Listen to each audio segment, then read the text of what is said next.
This is the most famous football club in the world, and in the 1950s, the manager Matt Busby transformed the whole approach to modern-day football with his commitment to a youth policy. He believed in the ability and the development of young players, and now, more than 4 decades later, the commitment to youth remains as strong as ever. This is the current manager, Alex Ferguson, and of course, this is Manchester United.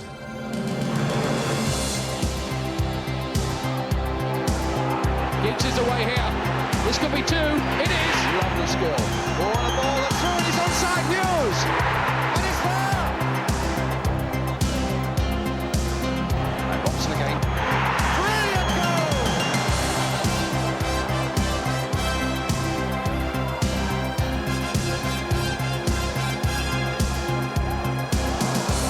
Georgie Best. What a man, John.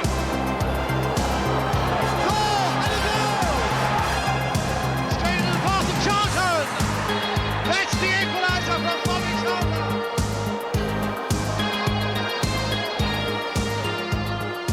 From the 50s to the 90s.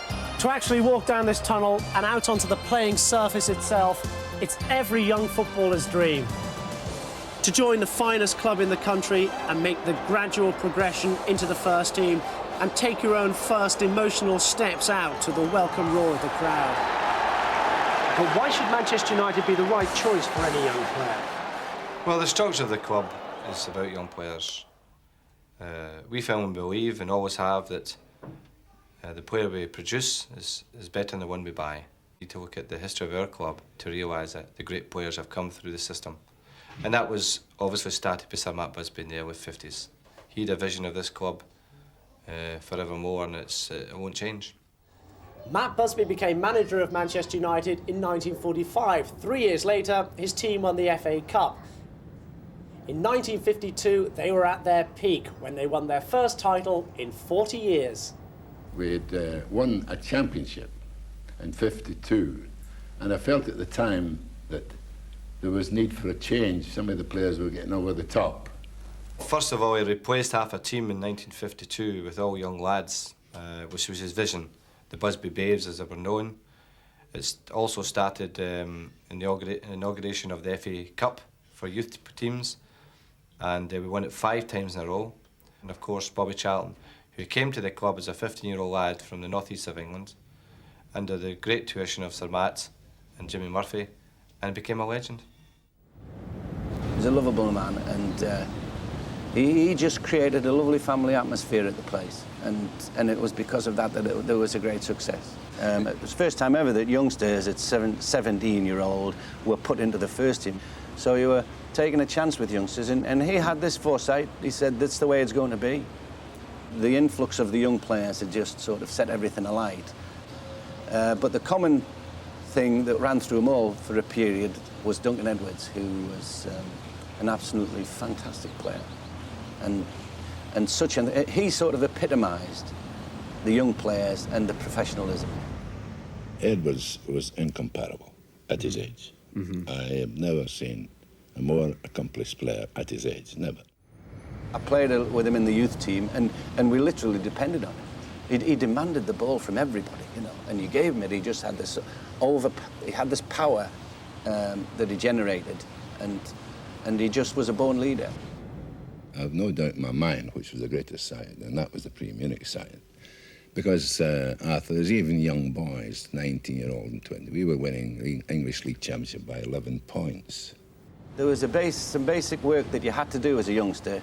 It was like the Busby indoctrination, so to speak. The things that were necessary to be a good professional. And all the bad habits that you might have as a schoolboy were knocked out of you. I joined in 1957, actually, and it's just a pleasure to be here. The whole place, everything about it, there's just a magic about it. And playing on the Sir Matt was just, it was just a total joy. Sir Matt's philosophy was that you go out and attack right from the bell.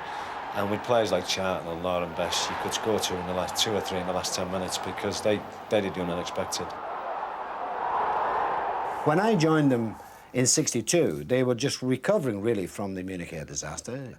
And then the year later, in '63, of course, the great George Best came on the scene. Well, of course, I'd seen George Best in training as a young boy. I mean, he came, I can't remember what age he would be, 15 or 16. You can see then that this was a boy that had exceptional talent. Of course, we won the Cup in '63, which was the start of something good for United then. We were second in '64, we won the title in '65. Then we went on, of course, to the European Cup. We'd won the European Cup.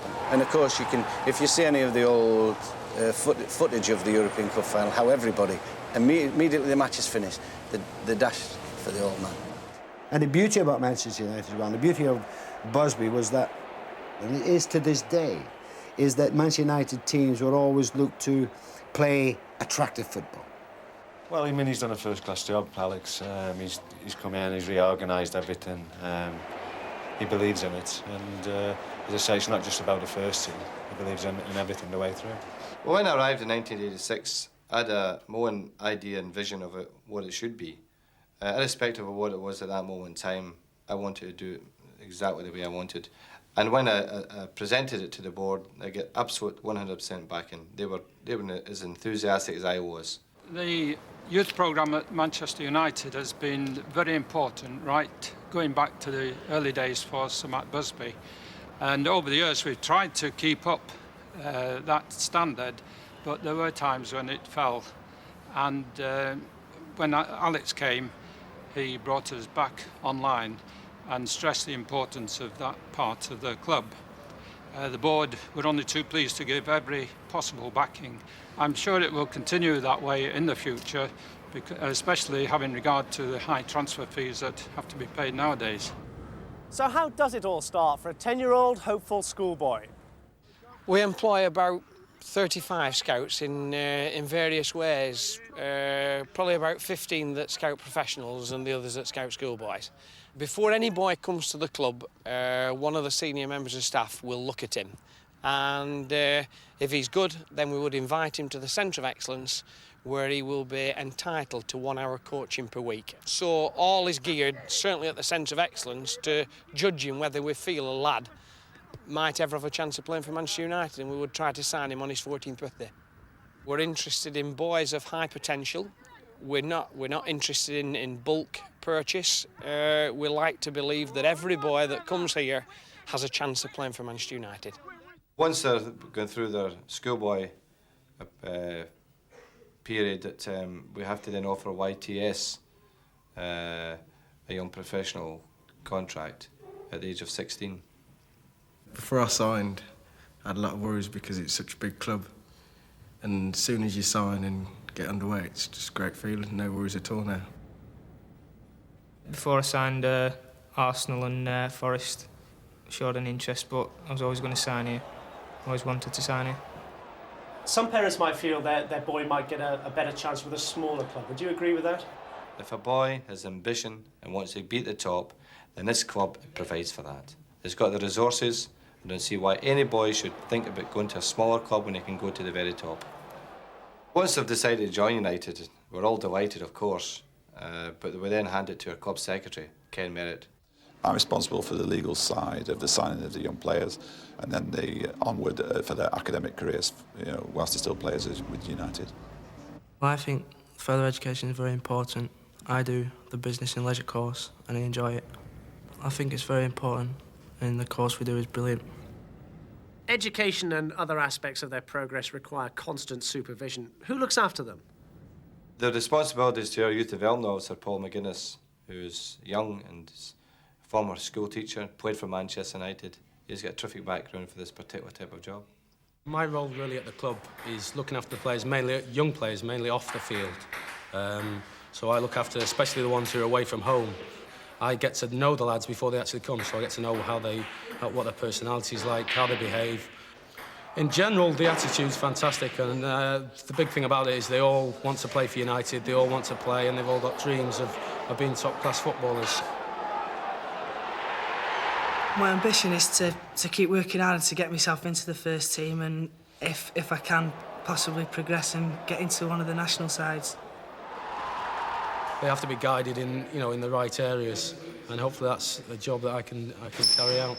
Do they enjoy it? Oh, they love it. Yeah, I mean, you'd be mad not to enjoy the place like this. Great facilities, fantastic pitches, equipment, good coaches, watching one of the best teams in Europe, learning from some of the best players in the country.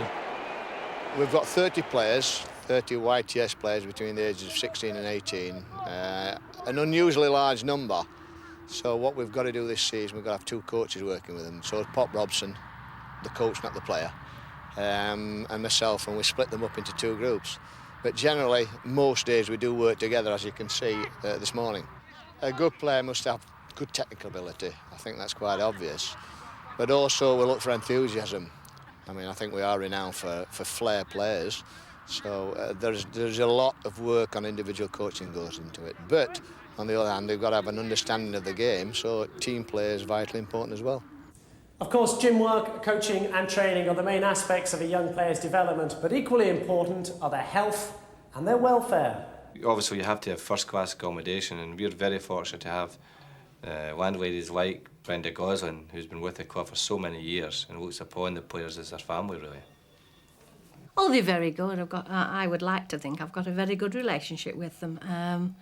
Sometimes they get homesick and, you know, I always like them to know the kettle's always on if they need a little chat, and it's very important that they feel at home, and obviously it reflects in how they play if they're happy and settle down okay. Brenda's a great lady. She does a great job, and we're all very grateful to her in the digs. It's very good, really, because, you know, if they come and say they've got a problem and I can't deal with it, I can tactfully ask, you know, one of the coaches for some help, or Paul, and he'll help out with that if I can't deal with it on my own. She looks after us very well. She cooks very good dinners, and all the boys in the digs are grateful to her. I think they'd very much like to eat burgers and chips all day long, but I insist they have a very well-balanced diet, and we feed them pasta and rice. Of course, they have to have bran flakes in the morning, and special cereals like that. So. The number of calories a player might burn up in the morning depends on how intensive the exercise has been, but exercising daily, working hard, they need a good supply of food after every session, and we try and do that by providing food here, carbohydrate food essentially, in the canteen. Nutrition and I work very closely together to make sure what they get is towards their diet. They have a different choice every day. Do you get any complaints? No, very seldom. Food's good, is it? Yes, smashing. Do the youngsters still like the junk food, or do they watch what they're eating these days? They don't get no junk food. They may do outside, not in here. Get the beans in them. Battle Bunny. The diet is very important in that it can allow a player to train effectively, improve their fitness and improve their stamina. Talking of fitness, how important is a good club physio? It's so important that I have 3. We're the only club in Great Britain who have 3 physiotherapists. Jim McGregor, Jim Curran, both of them with the club for so many years, and Robert Swires, who joined us last year. One factor we do have with young players is overuse syndromes, when they have they're playing so many games 3 or 4 times a week and training every day nearly. And that's a definite different factor we have from older players. There's a preventive role. Each morning we have Rob looking after all the youngsters, and he does various exercises every morning with them in the gym, and this of course helps reduce the risk factor of injury. The most common injuries are the same as with senior players, really. It's ankle and knee ligament injuries, and then muscle strains to the leg, occasional back problems. Well, I come down 3 or 4 times a week, and if there's any medical problems, sore throats, tonsillitis, that sort of thing, we sort those out. Chest infections, a variety of minor medical complaints. If it's a medical problem, of course, obviously he's examined and we make our decisions then there on the spot whether he continues to play or not. If it's a physical problem due to injury, Jim and I might have a consultation before deciding which is the best line to proceed on. Are you ever under pressure to declare a player prematurely fit after injury? Never. That's the manager. He never, ever puts me under that sort of pressure, never. Injury isn't the only thing to affect a player's game. With any growing boy, that there's all 101 problems, it could be different things. But we're very fortunate we have a tremendous club chaplain, John Boyers, who takes over all these types of responsibilities. I guess I talk to the players about anything and everything, really. I try to be a friend of the club, and if there's any problem, and some of them are quite small, some of them are quite large, you're there and you're available to help. Are you kept busy? I'm kept very busy. It's a very, very big club indeed. Well, at the moment we have 70 players, but we only have about 15 over 23, so it's a young club. But then we have 150 staff at Old Trafford, right from the boardroom right down to the laundry ladies, with Nora in charge in that laundry. She's a wonderful girl. The kit comes at lunchtime after they've trained, and we do all the training kit then. And then they train again in the afternoon, and we do that the next morning. There's 70 of everything, like as regards the training kit. And then you've got your match shirts as well. The amount of equipment that comes through this laundry is unbelievable. This training kit comes in every day. So the girls, they now have 5 minutes to themselves. I mean, they'll just have their lunch while they're working. That's how busy it is in the laundry. How do you manage such a large workforce? Well, it's difficult, but you have to have a really good assistant, and I have one in Brian Kidd. He's done a fantastic job here. Brian Kidd signed for Manchester United as a schoolboy, went on to have a glittering first-team career, and later became youth development officer. You never lose the policies trying to bring into the club, i.e. the youth policy. Right through the club, we're all very keen on it, to bring young talent through. And it's great when the first team just give the time, they speak to the kids and they really look after them. They encourage the kids. I'm not just saying it. The first team has a terrific spirit amongst them. And it obviously filters through to the young kids, right down to the schoolboys. When they come down and play in the junior games, or if you progress up and play in a reserve game or even in the first team squad, players like Brian Robson go out of their way to help you. Well, when I first came here as a schoolboy, there was a very decent programme for the kids, but I think the manager, since he's come here, he's set out his stall to improve the youth side and the schoolboy side of the club, and I think you can see by the amount of players that are coming through now that it's working.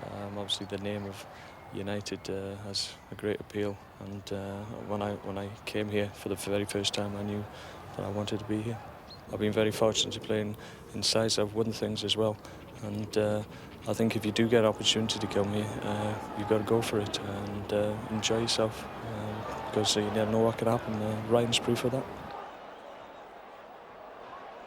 What did your parents think of you coming to Manchester United? Obviously they were thrilled, because Manchester United is one of the biggest clubs in the world, so obviously they were thrilled, and they knew that I'd always wanted to be a footballer, so couldn't have come to a better place, really. Was it always going to be Manchester United? Were they always his team? Yeah, always. Why? I don't know, I think it just stems back to them always being a great team from the past and always having a big following, and he just was always a Red. Were you glad he'd signed? Yeah, very glad. Obviously, because it was a career for him, it was a job. As I say, I think he's the best in the world at the moment, and can only get better. He's still only 19. It's frightening when you think he's not going to hit his peak until he's 28. What do you make of Alex Ferguson, the way he's been with Ryan Giggs? Do you applaud it? Do you agree with it? Do you think he's done a good job with him? I think he's done great, yeah. I think he's handled the situation perfectly, because this kid's coming, he's, he really is a superstar. What does Ryan think of the current youth squad and the club's policies? I think it's very good, because they're starting at all ages now, really, the centre of excellence. So, they're 10, 11 years, 12 years of age, and coaching staff are doing really well. And it showed by the youth team the last few years. We've had a fantastic spell, where we can say, right, it works. Manchester United's youth policy definitely works. They've got a very strong side, and I'm quite sure that a few of them will be in the first team. But how will these youngsters progressing to the first team handle the inevitable fame and the media pressures? Well, when you come to a club like Manchester United, you've got to be able to handle the media. And at the moment, organised by Paul McGuinness, there's media training at the club, and people from local radio come in and they test us and try and catch us out. It's very good. It's brilliant. I mean, a small stadium, and it was, 3 sides of the ground were packed. And unlike Old Trafford, I mean, at Old Trafford it's only going to be one side packed, but probably a bigger crowd, so... The media course was great. It really helped all the young lads to be confident in front of the camera, really, so I think it did all of us a world of good. What do you think of the youth programme here? Are they good to you?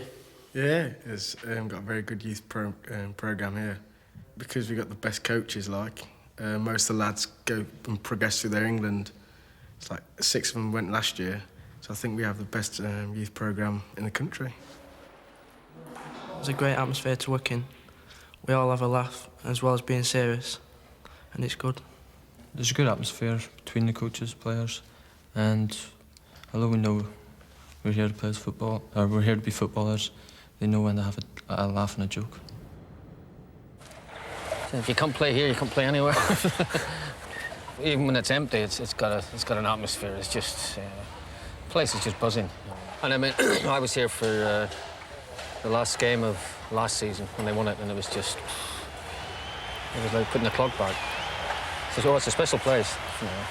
And even the opposition love coming here to play. You know, 'cause it lifts them. You know, don't usually get too much when they get here, but so it's a special club, that's for sure. Well, now you've seen what's on offer here at Old Trafford, can there really be any other choice? After all, this is Manchester United. Sir Matt Busby created something that no one could possibly imagine could be done. He has made this club. He's made the tradition the standard. He's made the romance. And all I'm trying to do is to live by that. And anyone who does come here has to live by that standard. But the one thing you should never do is try to copy or emulate or compare yourself with Sir Matt Busby.